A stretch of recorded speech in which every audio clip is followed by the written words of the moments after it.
எடப்பாடி பழனிசாமி அந்த அளவுக்கு அசைக்க முடியாத தலைவர் அசைக்க ஆயிட்டாரு. முடியாத தலைவர்ன்றது இப்போதைக்கு அவர் கையில கட்டுப்பாடு இருக்கு. அதனால் அதிகாரத்தினால் மட்டும். அதிகாரத்தால.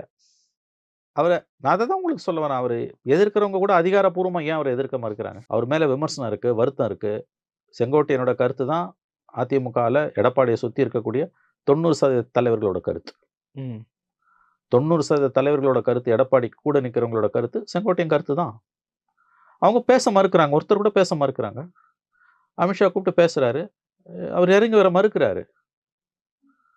இறங்கி வர மறுக்கும்போது, அடுத்த கட்டத்துக்கு இந்த தலைவர்களால போக முடியல. நீங்க சொல்றது தப்புங்க. எல்லாரையும் ஒண்ணு சேர்க்கணுங்கன்னு தான் அவங்களும் சொல்றாங்க. விருப்பம் தான் போங்கன்றாரு அவரு. ம்.